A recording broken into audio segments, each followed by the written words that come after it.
नमो तस्सा भगवतो अरहतो सम्मा संबुद्दस्सा। नमो बुद्धाय। Merit making in Buddhism, पुण्य कर्म। भगवान बुद्ध के धर्म के अनुसार पुण्य कर्म क्या होती है, हम आज जानने की कोशिश करेंगे। 3 चीज़ें के बारे में जानेंगे।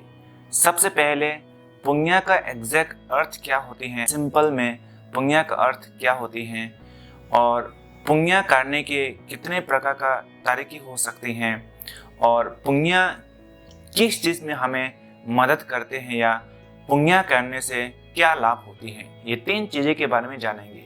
सबसे पहले पुण्य क्या होती है। पुण्य का अर्थ बहुत सारे हो सकते हैं। जब भी आप अच्छा करते हैं, अच्छा कर्म करते हैं, अच्छा चीज़ बोलते हैं या अच्छा चीज़ सोचते हैं, तो इसको भी आप पुण्य कर्म कह सकता है। सिंपल शब्दों में समझा दूं, पुण्य का अर्थ होते हैं जब भी आप कुछ ऐसे कर्म करते हैं जो खुद के लिए भी सही हो और दूसरों के लिए भी सही हो, जो काम दोनों के लिए सही होते हैं, उसे को आप पुण्य कर्म कह सकता है। यह है पुण्य का अर्थ। जब भी आप अच्छाई करते हैं तो इसी को आप पुण्य कर्म कह सकता है। पुण्य 2 प्रकार का होते हैं। ये 2 प्रकार का क्या होते हैं, नेक्स्ट पार्ट में आपको बताऊंगा। तो हम अभी ये जानेंगे कि भगवान बुद्ध के अनुसार पुण्य करने के लिए हमें कितने उपाय हैं। यानी पुण्य करने का बहुत सारे ऐसे उपाय होते हैं जिनमें से भगवान बुद्ध ने सुत्ता पिटक के अनुसार 3 प्रकार के उपाय बताए हैं, जिनको करने से पुण्य कर्म कर सकते या पुण्य होती है। सबसे पहले बुद्ध ने कहता है कि दाना करने से आपका पुण्य होती है। किसी को मदद करने से, चीज़ों पर कुछ चीज़ देकर के आप लोगों को मदद करते हैं, फिर आप किसी एक मनुष्य को जाके कुछ चीज़ें देकर के हेल्प करना, जानवरों को खाना खिलाना, ये सब एक प्रकार का देना होता है। देने में मदद करते हैं। जब इस तरह से करते हैं तो पुण्य कर्म होती है। दान देकर के पुण्य कर्म कर सकता है। अब दान देने का ये मतलब नहीं होता है कि सिर्फ साधु लोगों को सेवा करना। हाँ, दाना का अलग अलग कैटेगरी होता है, अलग अलग लेवल होते हैं, उसके हिसाब से आपको पुण्य मिलते हैं। जैसे आप विहारों में जाके मंक्स लोगों को डोनेट करना, या फिर आप किसी कोई व्यक्ति को जाके मदद करना, या फिर रास्ते में कोई जानवरों को मदद करना भी, वो भी एक प्रकार का एक दान होता है या गिविंग होता है। किसी को भी किसी चीज में मदद करने से वो दाना होता है, यानी दान होता है। जब आप इस तरह का कर्म करते हैं, पुण्य होते हैं। सेकंड वाला होता है सीला। सीला यानी मोरालिटी या वर्चू। जब आप अपने जीवन को सदाचार जिंदगी बिताएंगे, अच्छा जीवन बिताएंगे, तब भी आपकी जिंदगी में पुण्य कर्म होती है। जैसे बुद्धिज्म में पंचशील होता है, पानाति पाता वैरामणि, यानी हम किसी को हिंसा नहीं करेंगे, चोरी नहीं करेंगे, व्यभिचार नहीं करेंगे, झूठ नहीं कहेंगे और नशा नहीं करेंगे। जब आप अपने जिंदगी को इस तरह का सदाचार जीवन बिताएंगे, पुण्य होते हैं। क्योंकि आप अपने जीवन को सदाचार जीवन बिताने का मतलब होता है अपने आप को सही रास्ते पे लगाना। जब आप अपने आप को सही रास्ते पे लगाते हैं तो जाहिर सी बात है कि हम अपने जीवन को सुधार रहे हैं। तीसरा वाला होता है भावना, यानी मेडिटेशन करने से भी आपका पुण्य होते हैं। क्यों?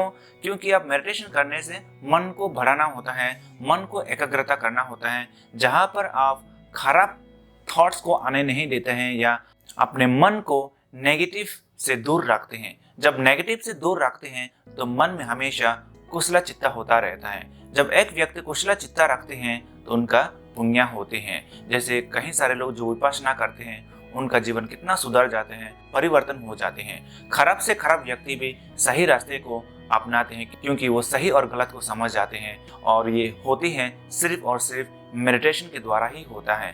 तो इसीलिए मेडिटेशन करने से भी आपका पुण्य कर्म होते हैं। ये है 3 प्रकार के रूप में भगवान बुद्ध ने पुण्य करने का उपाय बताया। लेकिन बाद में जो बड़े बड़े बंते लोग ने भगवान बुद्ध का त्रिपिटक को पूरी तरह से पढ़ा है, और जो लोग अरहंत को प्राप्त किया है, उन्होंने बहुत अच्छी तरह से पढ़ने के बाद उपासकों को, जो न्यू जनरेशन को अच्छी तरह से समझाने के लिए 10 प्रकार का पुण्य करने का उपाय बताया है, जिसको हम कहते हैं दशा पुण्य क्रियावातु, यानी 10 प्रकार का पुण्य करने का उपाय, जिसको करने से हम पुण्य मिलते हैं। ऐसे जैसे धम्मा देशना देना और उपदेश को सुनना और दूसरों जब अच्छा करते हैं उसमें हम खुशी लेना या आनंद लेना, जलस नहीं करना। तो जब इस तरह से करने से भी हमारा पुण्य होती है। तो इस तरह का 10 प्रकार का होता है जिनको भगवान बुद्ध का शिष्यों ने बताया। ये है पुण्य करने का उपाय।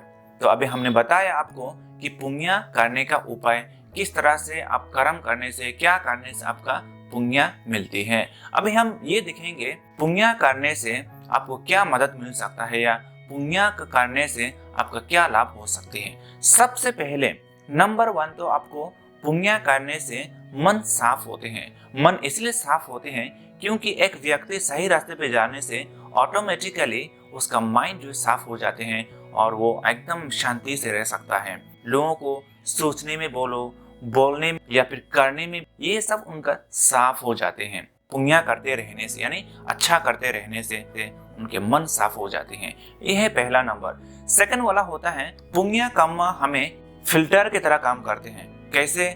जैसे जब भी आपके मन में खराब चिंता आते हैं, खराब सोच आते हैं पाप कर्म करने का, लेकिन वो करेंगे नहीं। जब भी उनके मन में पापा कर्म थॉट्स आते हैं तो उससे दूर रहेगा। क्यों?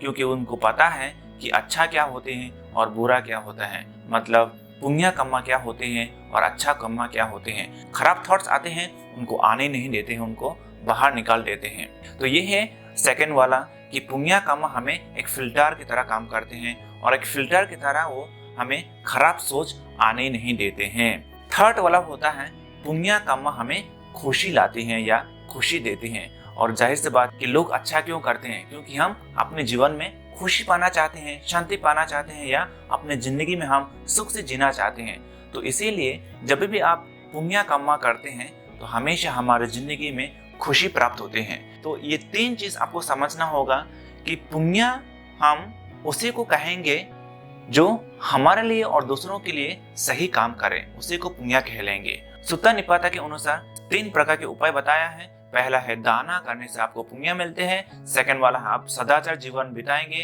तो पुण्य होती है या पुण्य मिलते हैं। और भावना यानी मेडिटेशन करने से आपके जीवन में पुण्य होती है। ये है पुण्य करने का उपाय। और लास्ट वाला पुण्य का जो बेनिफिट्स, जब आप पुण्य कर्म करते हैं तो उसका बेनिफिट्स क्या होते हैं। सबसे पहले इट क्लीन्स द माइंड, मन को एक साफ बनाते हैं, मन को साफ रखते हैं। सेकंड वाला एक माइंड को एक फिल्टर की तरह रखते हैं, जब वे खराब सोच आते हैं तो आने नहीं देते हैं, एक फिल्टर की तरह रखता है वो। तीसरा वाला होता है पुण्य करने से हमें खुशी प्राप्त होते हैं। ये चीज को आपको याद रखना होगा कि हम अपने जीवन में अच्छा करना क्यों है, क्योंकि हमें खुशी चाहिए या हम जिंदगी में सुख चाहते हैं, इसीलिए हमको अच्छा करना जरूरी है। तो ये चीज हमें भगवान बुद्ध ने बताया कि पुण्य कर्म क्या होती है। यही चीज मैं आपको समझाना चाह रहा था। नेक्स्ट पार्ट में मैं आपको ये बताऊंगा पुण्य कर्म 2 प्रकार का होता है, उसे को मैं आपको समझाऊंगा। तो आज मैं इतना कहते हुए आप सबको मंगल कामना देते हुए यहीं पे समाप्त करूंगा। आप सब लोग सुख और शांति से रहे। नमो बुद्धाय।